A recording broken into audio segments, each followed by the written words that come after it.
بچوں کی والدہ ہماری زوجہ، اس کی ہماری زندگی میں کتنی اہمیت ہے، کبھی سوچا ہم نے؟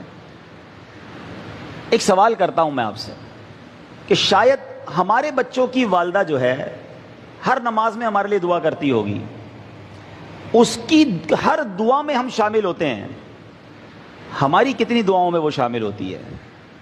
ہم کتنی بار اس کے لیے دعا کرتے ہیں، اس کی صحت کے لیے، اس کی زندگی کے لیے، اس کی درازی عمر بالخیر کے لیے؟ وہ تو اپنے سہاگ کے لیے، اپنے سرتاج کے لیے، اپنے شوہر کے لیے دعائیں کر رہی ہے، ہمارے کاروبار کے لیے دعا کرتی ہے، ہمارے پرابلمز دور ہو جائیں اس کے لیے دعا کرتی ہے۔ ہم اپنی، جس کو ہم وائف کہتے ہیں، زوجہ کہتے ہیں، اس کے لیے کتنی دعائیں کرتے ہیں؟ اور پھر کبھی سوچا کہ اس کا ہماری زندگی میں کتنا بڑا پارٹ ہے؟ کبھی اکیلے میں بیٹھ کر اپنی شریک حیات کے بغیر اپنی زندگی کو ذرا دیکھیں، بالخصوص وہ لوگ جن کے بچے ہیں، 2 4 5 بچے اگر ہیں اور بچے بڑے ہیں، وہ فیملی جس طرح گھر کو سنبھال رہی ہے۔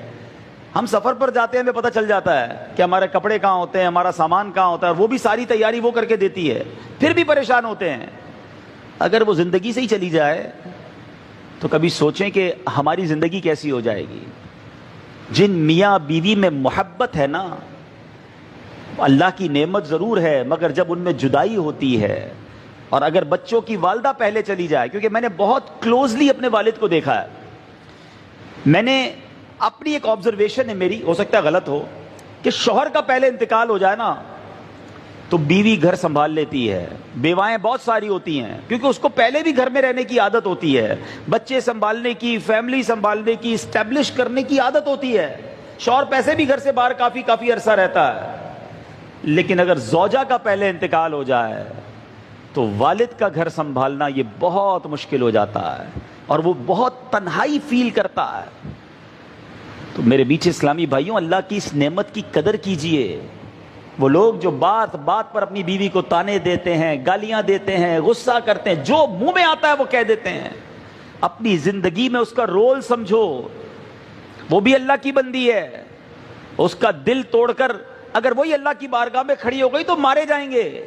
جہاں دوسروں کے حقوق ہیں، وہ زوجہ کے بھی حقوق ہیں، کبھی اس سے بھی مسکرا کر بات کر لو، کبھی زندگی میں اس کا بھی شکریہ ادا کر دو کہ آپ نے میری زندگی میں بڑی آسانی کی ہوئی ہے۔ کبھی وہ کھانا بنا کر لائے تو کبھی جزاک اللہ اسے بھی کہہ دیا کرو۔ ہر بات پر جھاڑنا، لڑنا، جب غصہ آیا اسے کچھ کہہ دیا، یہ نہ کریں۔ میں اللہ سے دعا کرتا ہوں کہ رب کریم جن کے جوڑے سلامت ہیں اس کو سلامت رکھے، انہیں جنت میں بھی ایسا اچھا جوڑا عطا فرمائے۔ اپنے بچوں کی، والدہ کی قدر کرنا سیکھو، ان کے لیے دعائیں کرو۔